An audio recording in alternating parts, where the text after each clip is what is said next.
Hola y bienvenidos de nuevo a Jineth Guitarra. ¿Cuántas historias caben en un arpegio? El Preludio número 1 de Heitor Villa-Lobos es una serenata íntima, escrita para la guitarra, que nos habla del alma brasileña. Hoy quiero invitarte a recorrer esta obra, a descubrir su historia, su técnica y su interpretación. Así que no te pierdas nada y vamos allí.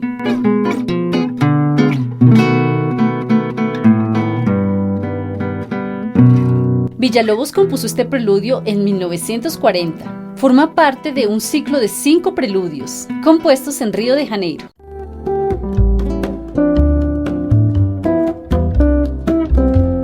Cada uno de los 5 preludios tiene una inscripción especial escrita por el compositor, aunque no siempre aparece en las ediciones impresas. En el caso del preludio número 1, la inscripción dice: melodía lírica, dedicado al pueblo del Brasil. La pieza presenta una melodía amplia y expresiva, con un carácter muy cantable, que recuerda al sonido del violonchelo.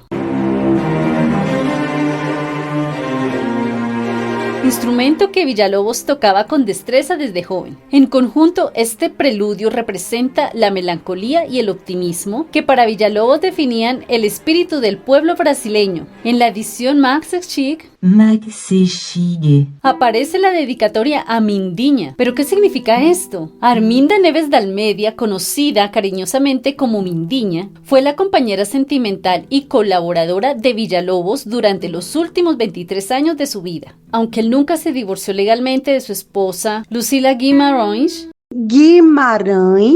vivió con Mindinha desde 1937 hasta su muerte en 1959. Ella era musicóloga y asistente personal de Villa-Lobos. Lo ayudó a organizar sus obras, cuidar su archivo y coordinar muchas de sus actividades. Después de su muerte fue la principal difusora y guardiana de su legado. En realidad, esa frase no fue escrita por Villa-Lobos en vida. Mindinha organizó y editó muchas de sus obras manuscritas o inconclusas, y fue común que apareciera esa frase en las ediciones o publicaciones como un gesto póstumo de homenaje de ella hacia él o viceversa. Sin embargo, en el caso específico de los preludios para guitarra, muchos investigadores creen que la frase fue agregada durante la edición de las partituras, probablemente por voluntad de Mindinha o por editores cercanos, para honrar su presencia en la vida del compositor. Homenaje a saudosa presença de Isabel Mindinha es una dedicatoria que aparece en las partituras de los preludios. El preludio número 1 mezcla la tradición europea con el sabor del Brasil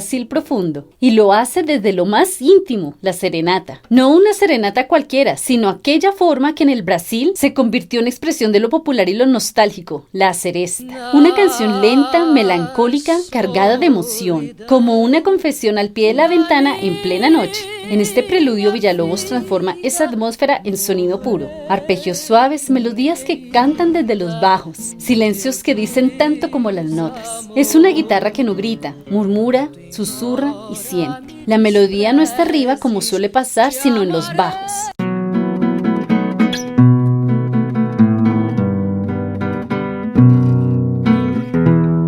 Eso exige que cuidemos mucho el equilibrio de las voces. Es importante no correr. La claridad de los acordes y la expresión de los bajos son más importantes que la velocidad. Cuida la pulsación de la mano derecha y evita que los acordes tapen la melodía. El rubato aquí es tu mejor aliado. Si estás aprendiendo esta obra, no te desesperes con la técnica. La clave está en encontrar el canto interno y tocar con honestidad. En la segunda parte, el carácter cambia completamente.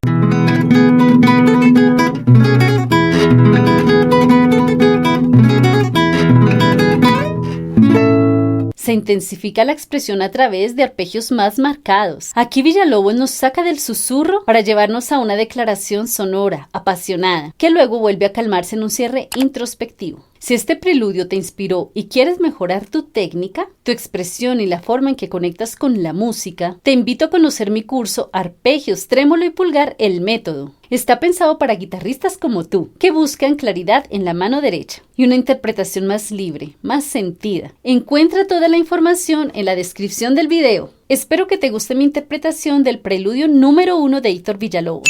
Un beso y un abrazo para todos. Chao, chao. Nos vemos en la próxima.